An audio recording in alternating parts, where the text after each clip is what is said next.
Good evening and salutations. This is Rebecca with Red True Crime with a special update. Well, not so much a special update, but more of a deep dive into Sara Carmichael, the mother of Marissa Carmichael. So, there's been so much being said about me on YouTube and Facebook and everywhere else. People have comments, they have opinions, they have accusations. It is what it is. And I thought this would be a good time to clear some of that up, if I could. So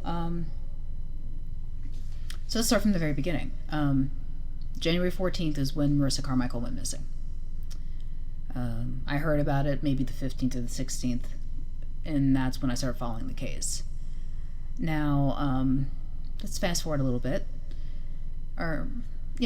I'm watching the news, I'm seeing how things are being covered, and then I realize, maybe I can do something. So I created my YouTube channel, Red True Crime. Created it on January 28th. Before that, I was already involved in a couple Let's Find Marissa Carmichael groups. And that is how I met Star Rain. From that. And,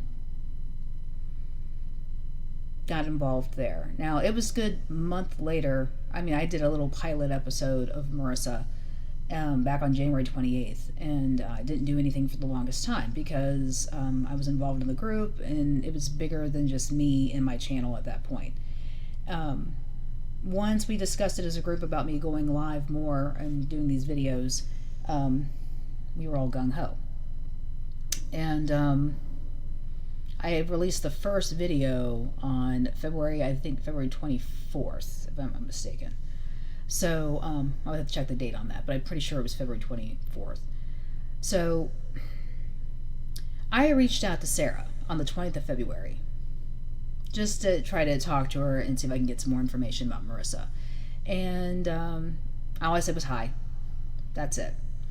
On February 26th is when I get my first message from her. And it says, hi, just seen your YouTube videos, and excluding anything that it takes to have said not to say, I can answer your questions. I found a missionary person report. I think she's trying to say she filed a missing person report, but she said, I found a missionary person report the day Marissa went missing on the 14th. The police department said you have to wait 48 hours. I didn't. I was out searching. I searched the first 4 days until I ended up in the hospital. My daughter Emma has been out searching, but now I have had to purchase a firearm because she's being threatened as well. Everything I know from Sean, Jersey, and Janasia, the detective has most of the leads, is what we have investigated along with what the detective has found out and the way it is going. Let me see here. Move this over a little bit, and I can scroll up on this message. And all this will be included in this video where you can see everything at that point. But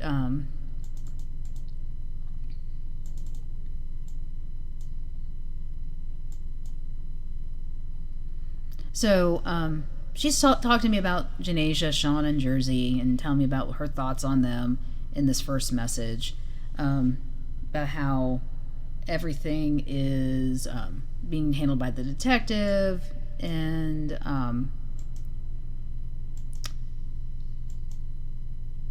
and she said, okay, right here, the detective has most of the leads, is what we have investigated along with what the detective has found out, and the way it is going. Sean was talking Marissa through Facebook, and he would pop up at her Waffle House third shift job, and where she worked, that's her only job. She hasn't been out to the club since last summer. Her friend talked to her into going out to the club when she decided to go, and they were at the club. Her friend left her and took over where she took an Uber. We don't know, but she did not come back from Greensboro till almost 5 in the morning. By then, Marissa was already in the car with the stalker.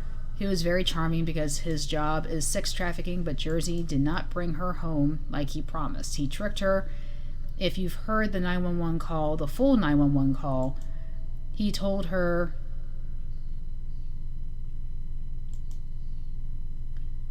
He told her out of her mouth, she stated, he told me to go inside the store and buy some shit. He threw my purse out and took off with my phone before she was off that 911 call. Sean was there.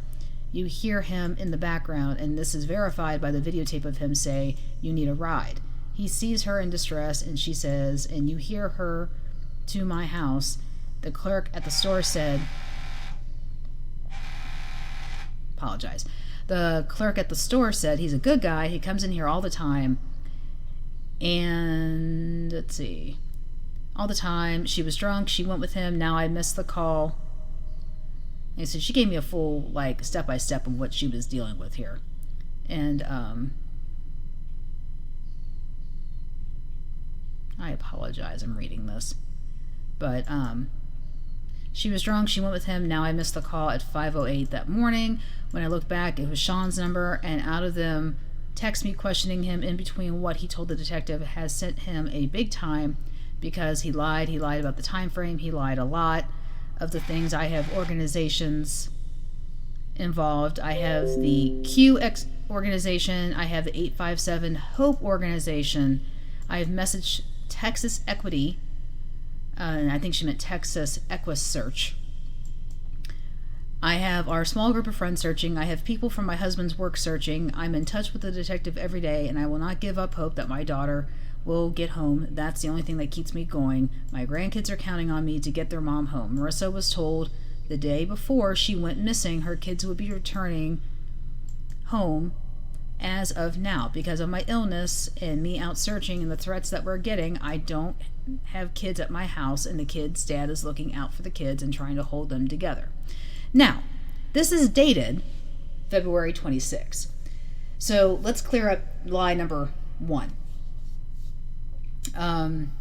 She states right here that Smoke is dealing with the children. And for those of you who don't know, Smoke is the father of Marissa's children, though the last 4 anyway. And she's saying he's holding the kids together. Kids have been in foster care since like October or November of 2023. So that's lie number 1. And this stupid mouse. All right. So we're going to go through the next one. Like I said, she sent me a lot of voice memos and text messages and whatnot. So I have not checked into these organizations to see whether or not they were actually helping. I have no idea on that. So, but that is something I was going to look into. And my computer is old. All right. I have screenshots of all the lies Janaja told. I have screenshots of a lot of really suspicious things that have the detective looking into certain people, like messages were deleted from Marissa's phone after she went missing, only from Janaja, but fortunately, I've got screenshots that I was able to recover, and they were in communication that night. That really struck me as weird. Screenshot, Janaja told me and Emma to leave her name out of it. She doesn't want to be in danger. I responded, Brace's the one in danger. She responded, I know what I'm talking about. Leave my name out of it. Of this, I believe her job was to get Marissa in Greensboro that night and leave her. Now, we have since found out through Modalos, and I'm waiting on screenshots of this text conversation, that he and Marissa were texting earlier that day. She had every intention of going out. Nobody had to convince her. She was going out to celebrate a promotion she had gotten at work. Per Mo. Now, I talked to Janasia about this after I had found this out. And I said, Mo's saying she was already going out. And she was celebrating a promotion at work. And Janasia's like, I didn't know. She's already been a manager. I don't know what about this promotion. And they work together. So I would think she would know she got a promotion. And she's like, yeah. And she, Mo didn't message her. I mean, they were going to get together. It would have been in her inbox. Okay. So, Janasia, how do you know what's in her inbox? Wondering on that one. So, anyway, so there's that right there. That was come up. But then again, this video is more about Sara than anybody else. But I just wanted to cover some things that come up as it comes up. So that is bizarre, since Janasia has said, leave my name out of this for my safety. So, I did ask Sarah a few things. I said, why would she do that? Why would she lure Marissa? Or I said, why would she do that, lure Marissa? That's my exact wording there. And her response was jealous. Maybe she lived with us, she's homeless, and maybe money. And then she said she'd do anything for money. And I did say at this point, I think Jersey is the main suspect. Now, that is based on information I had at that time. Now, again, we're talking February 26th, around that, or at that time that we're having this conversation. And she goes on. She's like, he and Sean are both from New Jersey. They were in the same places that night as Marissa, all 3 locations. Sean was following them from location to location. I don't know where she's getting that information. And there are women that live in these motels around Greensboro that have dealt with Sean, but they won't say much because they are terrified of him. He has tried to snatch them up. One girl moved to Raleigh because he tried to hold her hostage. So, again, if these women have dealt with Sean and they're terrified to say anything, why would they tell you that? I don't know. And as we go on.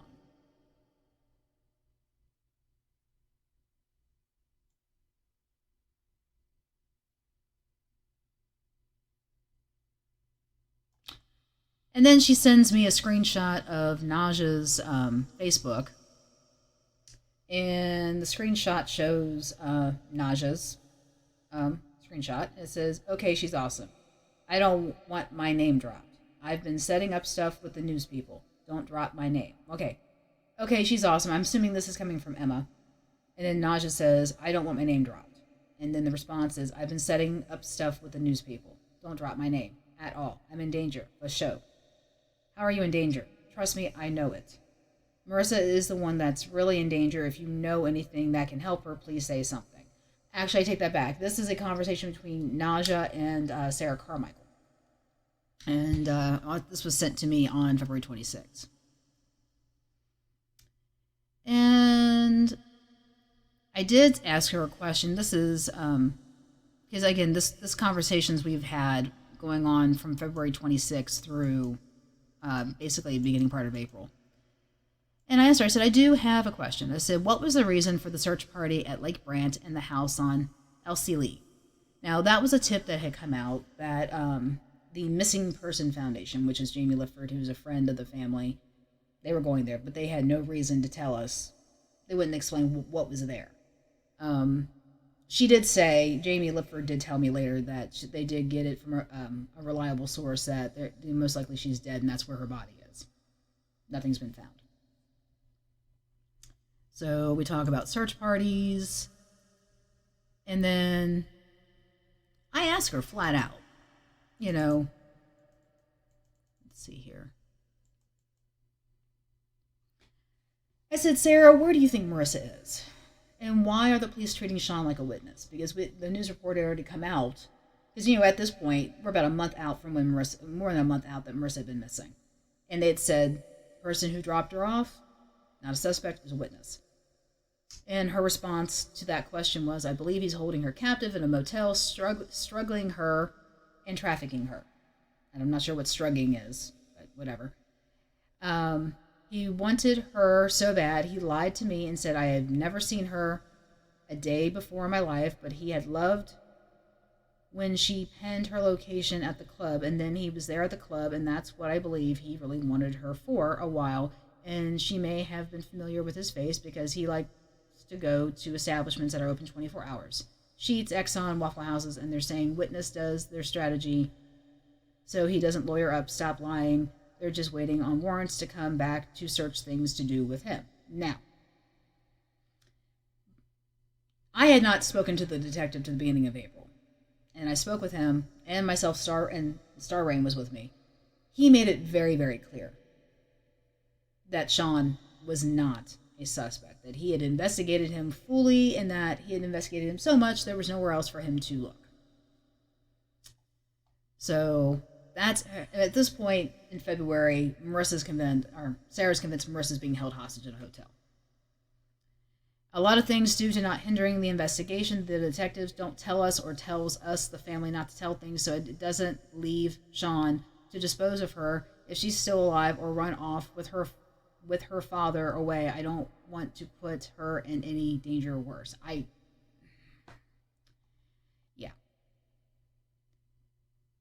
Unfortunately, Sarah's spelling and grammar is really bad, and it's very hard for me to read out loud what she's been sending to me. Um,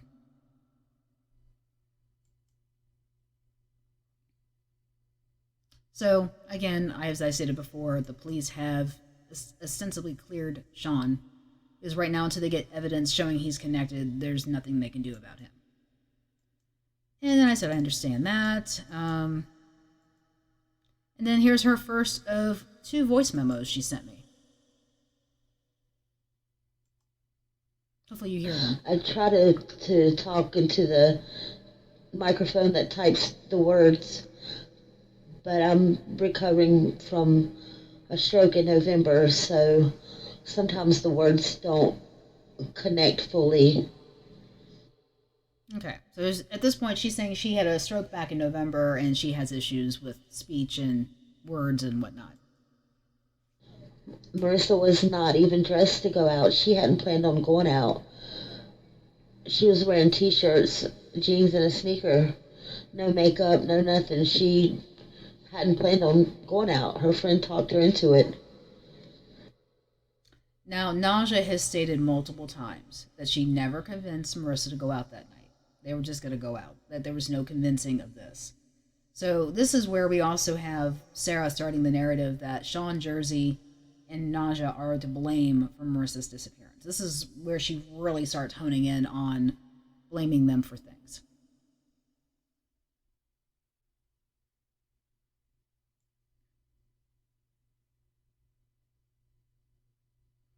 And the next thing I have is a screenshot of Marissa on the Exxon camera and showing what she wore that night. And it's a white t-shirt with like flowers on it. She's wearing jeans and yellow sneakers, and she's got her hair up in a ponytail with sunglasses on top of her head. Yeah, it's super casual. Not something I would have worn to the club if I was 25, but I'm not 25. So, um, you know, maybe she didn't want to get all dressed up. Who knows? Who knows what the actual intention was when they went out that night? So, Sarah at this point, she's telling me things. She's, asking me questions. I shared the story about my sister disappearing, but we found her alive. And, we started building a little bit of a rapport at this point. And the other thing Sarah in these conversations keeps going on is that Marissa was not a prostitute, was not a sex worker, did not sell anything but food. But we also know we have more evidence of that, of her doing that, than what Sarah's willing to admit. So, and these are things I've spoken on, these are things I've shown in other videos. And again, I will put all the screenshots of all this into this video once it's uploaded to YouTube. And I'm sorry, I'm waiting on this file to finally go all the way down so I can talk some more.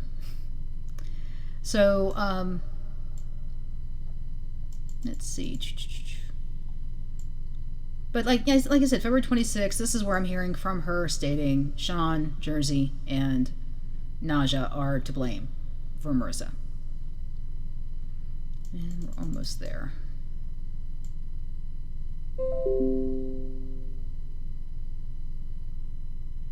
And then we saw the holding her captive thing.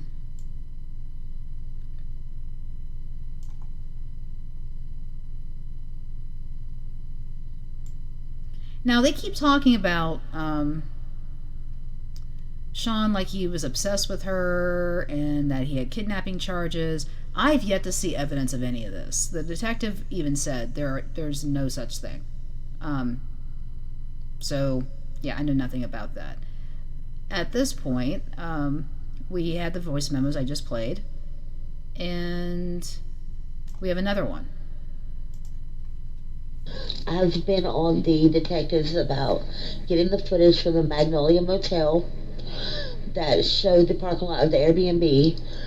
Marissa never went inside, from what people that were there were saying, and that there had been an argument between her and Janaja, and Janaja saying, I was never there that night. So that footage would tell a lot. Why the detectives haven't gotten that footage, I don't understand. Right. So there's that. She had also said that I had Marissa at 16, and as she was an adult, we're best friends, so she told me a lot of things that maybe some kids don't tell their mothers. I'll tell you right now, there is no relationship really like that. I'm very close to my kids, my daughters, and they're adults. I'm certain there are things they refuse to tell me. I was close to my mother, insanely close. I told her a lot of stuff. I didn't tell her everything because she didn't need to know everything. And I truly believe that. So I asked her then, do you think Tasha is involved? And her response to that was, I don't think so. She said that she was keeping Janasia close because her stories kept changing and she was lying about knowing more than what she does.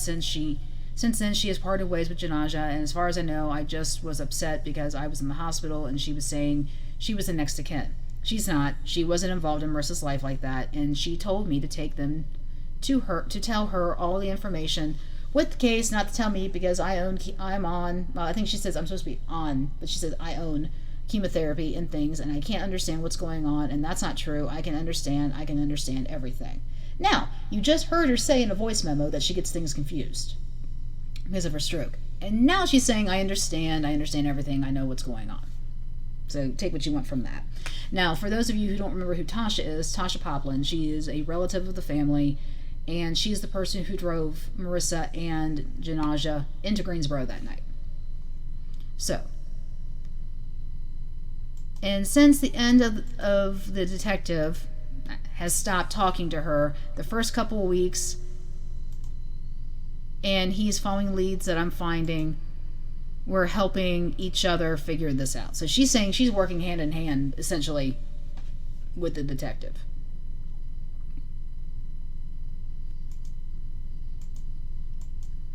And with Janasia, her female friend, when I went through Mrs. Messenger looking for any clues, all her messages were there for months ago, and then all the messages have been deleted where Marissa and I think she's saying Janaj's messages after Miss Stone was took, because earlier in the night I retrieved all the screenshots of the conversation between Marissa and Janasia, and all those conversations leave tonight without a steady alibi. It leaves her lying about where she was at, and she said she didn't know Jersey. Yes, she does. Marissa met Jersey the same night Janasia met her boyfriend. Marissa had met Jersey one time.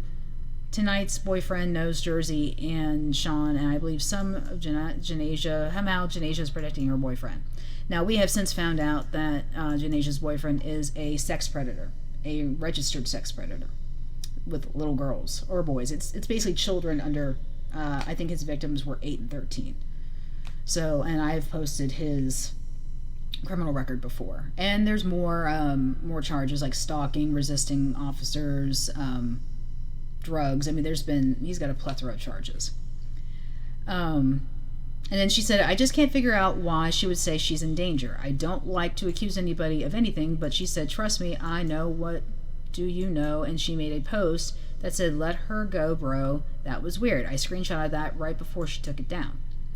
This whole situation is new to me in the beginning. Anything anybody told me about what they thought happened, or was that the club with Marissa, I just put everything out there. Everybody was telling me different things, and I didn't know what's true and what's not true. Now I've learned a little better that I can't put everything out there, and people think it's suspicious. It's not suspicious. It is for the safety of Marissa. It is to not hinder the investigation. It is to not let these men know what the detective are on to. No parent knows what to do with something like this happens. I found the police report the same day. I went through the phone. I was contacting people. I was out looking. I got a few different organizations involved.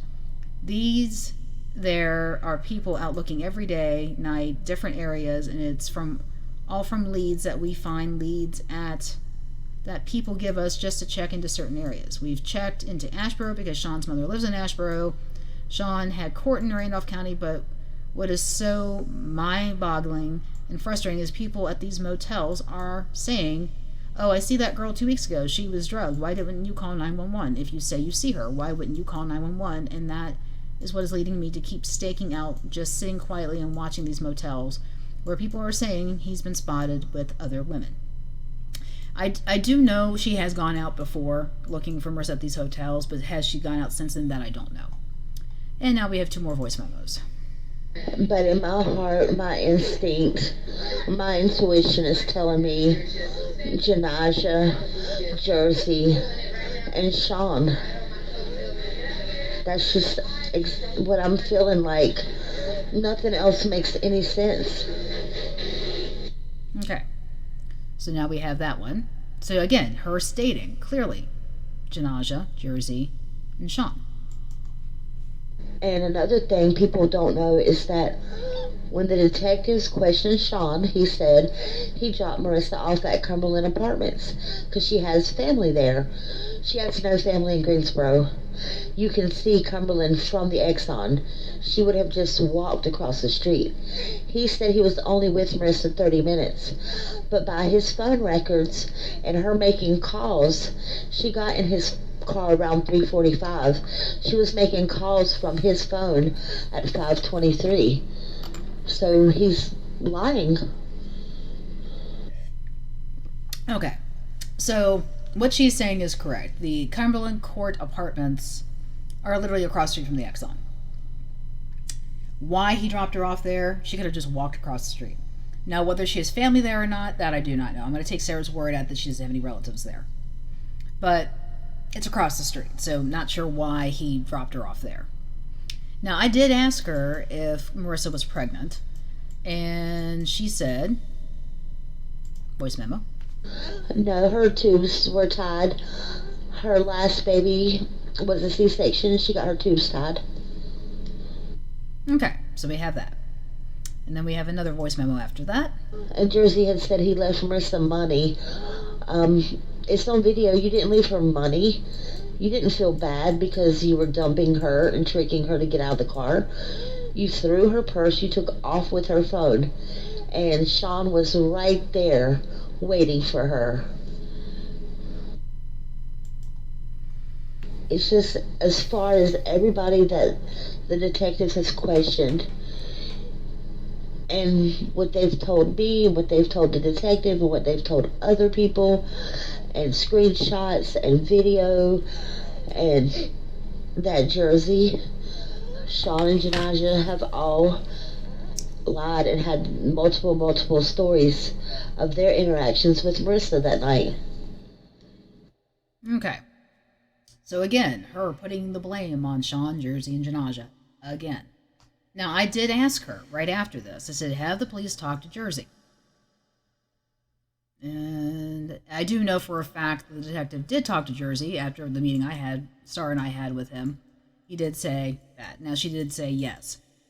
And then she said he basically has put out there that it's on video. I dropped her off. I don't have anything to do with anything. You could have met back up with her later. The fact that you know Sean and say you don't know him is weird. And I said, that is weird. And then she said they're both from the same town in New Jersey, which that doesn't mean a whole lot. You know, a lot of people are from New Jersey, and a lot of people are from the same town in New Jersey. So, you know, it is what it is. But, you know, and I said interesting, because, I mean, okay, it's interesting. And I said, what are the police waiting for? That was my question. Warrants to come back. I have no idea if that's true or not. Sean's phone records. Okay. Now, when I spoke with the detective almost a month ago, this was not something he was worried about with Sean, because he's cooperated, he's been involved, he's done all these things. He's basically cleared at this point. Now we have 2 more voice memos. Also, if you Google Sean's phone number, a lot of different escort services pop up. That is true. We did do that, and it did pop up with a lot of escort ads. So, not saying that Sean's an angel, it just means he didn't kidnap Marissa. And now we have another voice memo. I sent all those screenshots to the detective as well. Sarah is huge on screenshots. Absolutely huge. So, yeah. So that's where we're at so far. So we're in February. And Sarah likes to send voice memos, and she likes to send a lot of screenshots. She sent them to me, she sent them to the detective, and we're like, this is fun. But yeah, this has been 30 minutes on this so far. So I'm going to go ahead and end this video right here. I'm going to come back and do another one because it's just a lot of information. And I'm also going to put in some excerpts from the live interview I did with her on Facebook, because you're going to see stuff she said here, and then you're going to hear stuff she said in that live interview that's going to contradict. So I just want to make it clear that everyone knows what's going on. So I'm going to end this right here. And when I pick it back up, we're going to go into further stuff, but this is part 1. So thank you again for watching, and you have a wonderful, wonderful night.